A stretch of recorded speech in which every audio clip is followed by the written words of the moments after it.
교회는 아직도 따뜻합니다. 첫 번째, 친할아버지. 목사님, 3일 동안 밥을 안 줘요. 배고파요. 중환자실에 들어선 박 목사를 발견하고 친할아버지가 처음 하신 말입니다. 친할아버지는 대장암 4기 수술을 받고 중환자실에서 회복하시는 중입니다. 목사님, 3만 원 주고 가셨어요? 친할아버지는 자기에게 돈을 주고 간 사람이 분명히 박 목사라고 생각했습니다. 친할아버지는 문학동에서 낡은 리어카로 폐지를 주어 끼니를 때우십니다. 교회 앞 공원에서 노숙하시는 70세가 넘으신 대만 화교입니다. 박 목사는 교회 앞으로 사택을 이사한 2018년도부터 친할아버지를 알게 되었습니다. 친할아버지는 볼 때마다 거의 매일 술에 취해 있었습니다.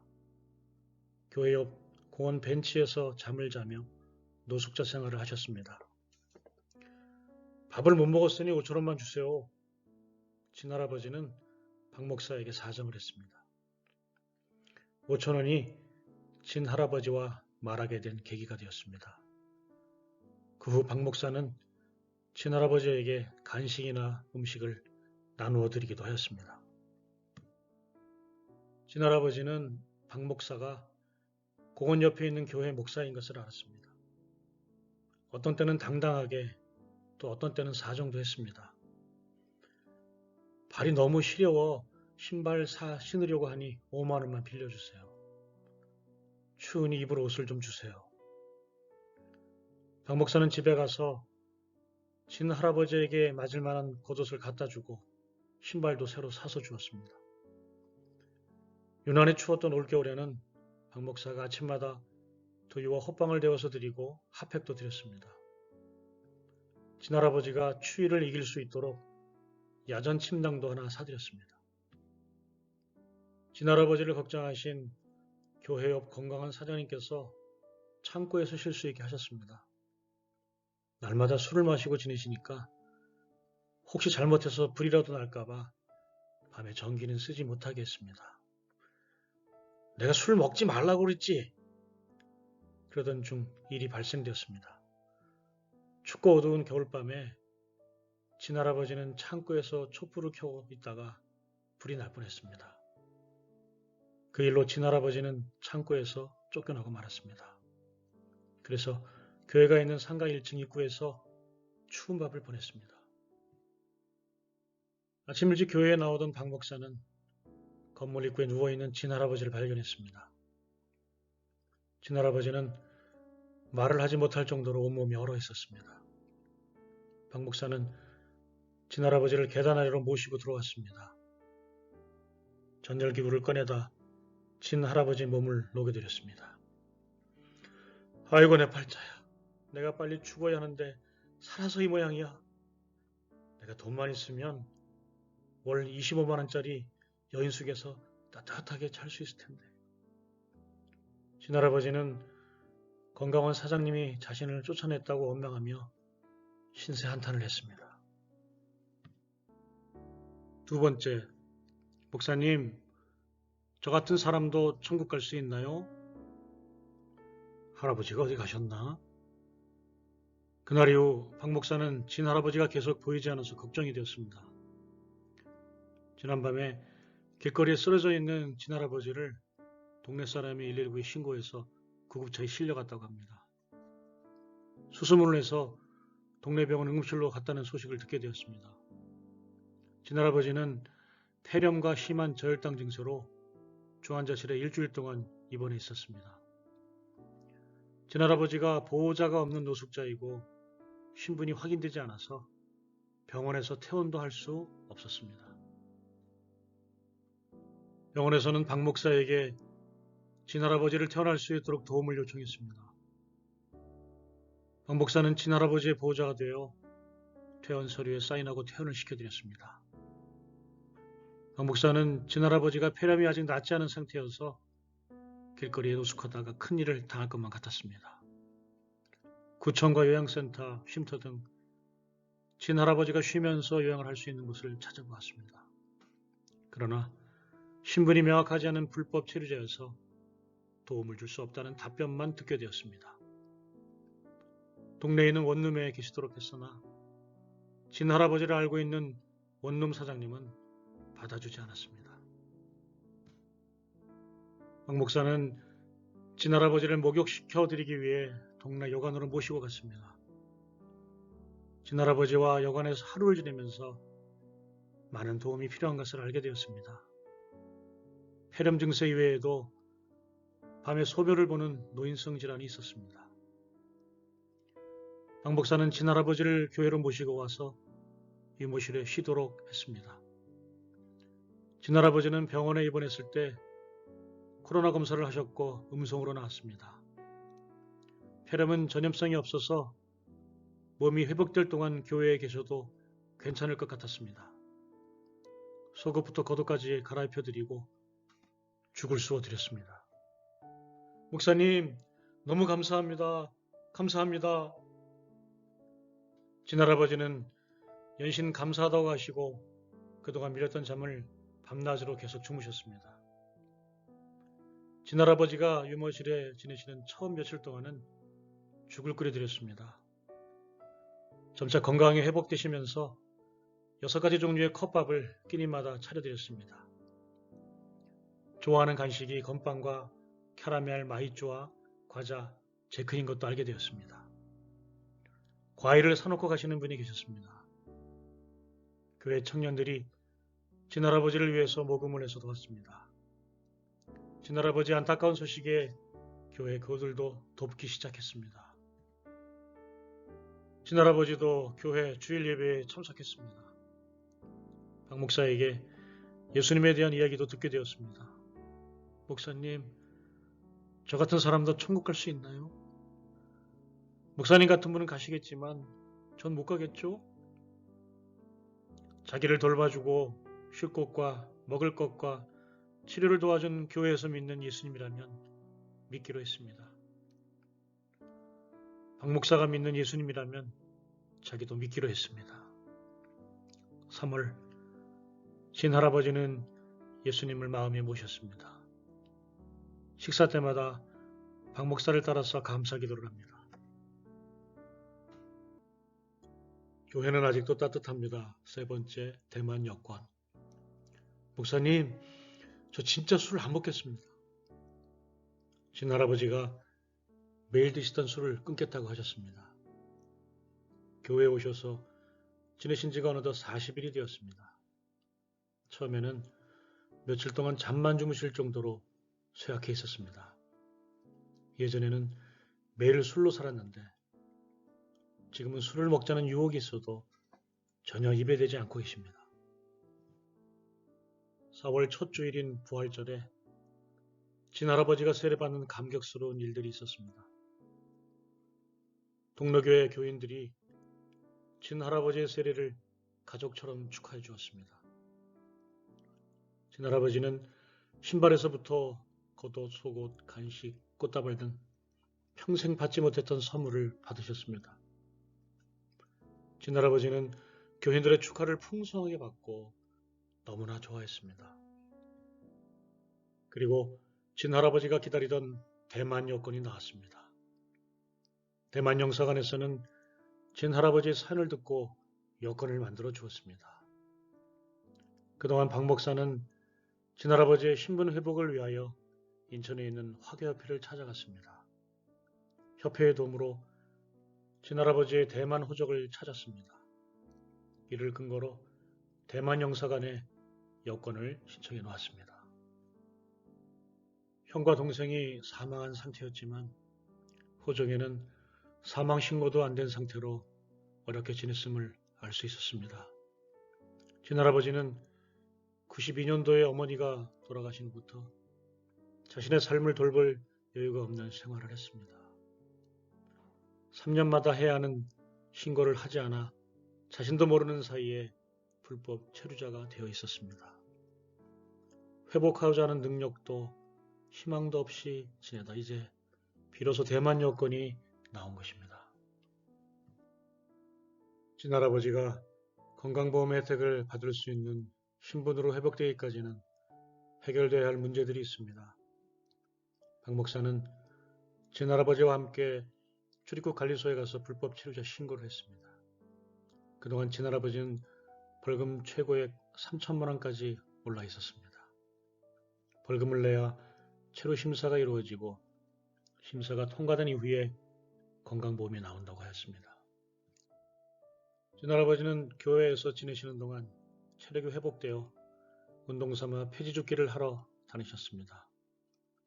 건강은 전보다 훨씬 좋아지셨는데 자꾸 어렵다고 하시고 기억력도 떨어진 것 같았습니다. 화장실에 가시면 오래 앉아 계셨습니다. 술과 영양 부족으로 소화 기능이 약화된 것으로만 알았습니다. 교회는 아직도 따뜻합니다. 네 번째, F1 비자. 무슨 피가 있지? 어느 날 박 목사는 진할아버지가 나온 화장실 변기에서 검붉은 피가 고여 있는 것을 발견했습니다. 그러나 의료보험이 없어서 검사나 치료에 엄두를 내지 못하는 상황이었습니다. 수소문을 한 결과 동네 시립병원에서 친할아버지와 같은 이들을 위한 의료 혜택이 있다는 것을 알게 되었습니다. 동네 의료원에서 친할아버지의 딱한 사정을 들으시고 동네 시립병원에서 검사받을 수 있도록 도와주셨습니다. 어지러움에 대한 추적 검사를 했습니다. 뇌 CT 검사 결과 오랫동안 술을 드셔서 뇌가 90대 노인의 뇌가 되었다고 합니다. 알코올성 치매 증상도 나타날 수 있다고 했습니다. 목사님, 빨리 병원으로 돌아오세요. 빈혈의 원인을 찾기 위해 혈액 검사를 하고 돌아오는 길에 간호사로부터 급한 전화가 왔습니다. 헤모글로빈 수치가 정상 범위 13에서 14보다도 훨씬 낮게 3.4가 나와서 수혈을 받지 않으면 위험하다고 했습니다. 친할아버지는 수혈을 받았습니다. 의사 선생님이 다시 검사를 하자고 하셨습니다. 입원해서 검사해본 결과 대장암이 3기에서 4기로 진전되고 있다는 진단을 받게 된 것입니다. 대장 내시경을 할 때는 내시경이 들어가지 못할 정도로 대장이 암으로 막혀 있었습니다. 화장실을 갈 때마다 피가 나오고 심한 빈혈 증세가 있었던 이유를 알게 되었습니다. 담당 의사는 교회에서 요양을 하지 못했다면 친할아버지는 사망하셨을 것이라고 하였습니다. 5월 초에 친할아버지는 대장암 수술을 하셨습니다. 암이 대장에 퍼진 부분이 많아서 대장을 모두 잘라내고 대장과 항문을 연결한 상태입니다. 수술은 잘 끝났고 앞으로 한두 달 요양을 한 후에 항암 치료를 6개월 동안 해야 합니다. 게다가 몸에서 CRE, 항생제가 들지 않은 슈퍼 바이러스가 발견되어 격리 치료를 해야만 합니다. 그런데 문제는 신분이 해결되지 않아서 의료보험이 없습니다. 의료보험을 만들려면 불법 체류에 대한 벌금 3천만 원을 내야 합니다. 박 목사는 친할아버지가 신분 회복이 되어 의료보험 혜택을 받을 수 있도록 최대한 노력을 했습니다. 그러나 출입국 관리소에서의 심사에 어려움이 있었습니다. 친할아버지가 저지른 특수절도, 폭행, 존속상해, 게다가 입에 담기 어려운 범죄 기록 때문이었습니다. 박 목사는 검찰청에 가서 범죄에 관한 내역을 살펴보았습니다.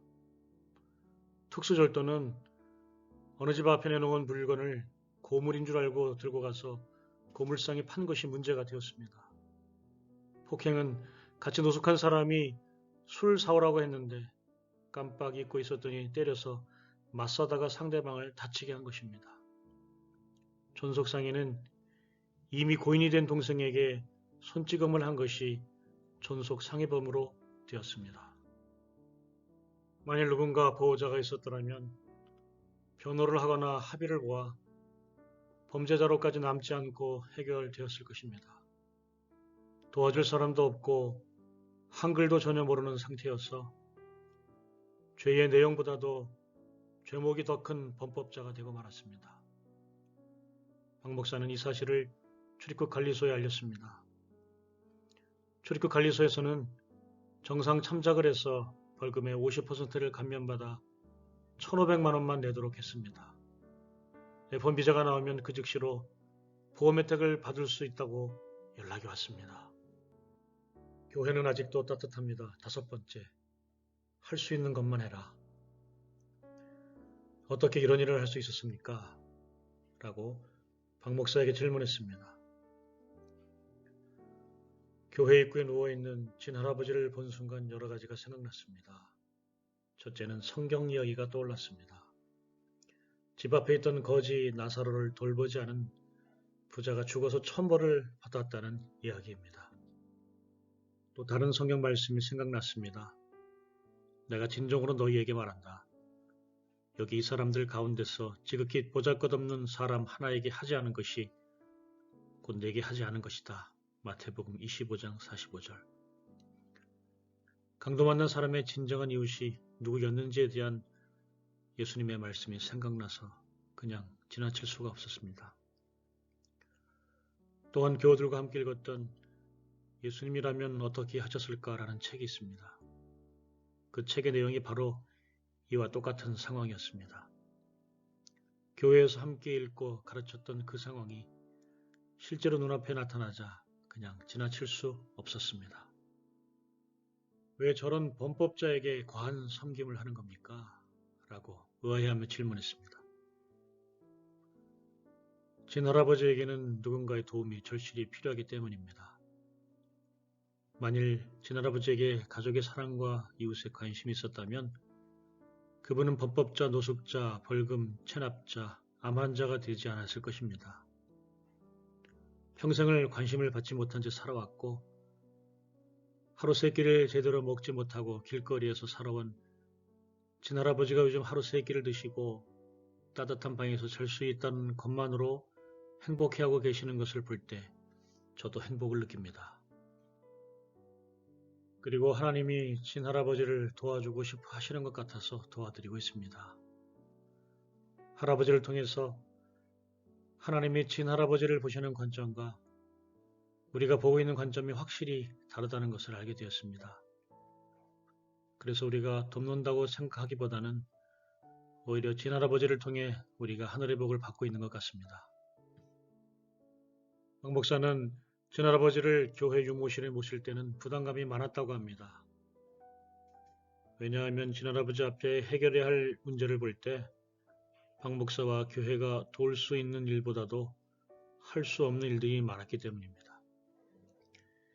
이 문제로 기도하였더니 내가 할 수 있는 것만 해라 는 하나님의 음성이 들리는 것 같았습니다. 그래서 할 수 있는 것만 하였더니 길이 열리고 하나하나 이루어져 갔습니다. 지금까지 해결된 일보다도 앞으로 해결되어야 할 더 큰 문제들이 남아 있습니다.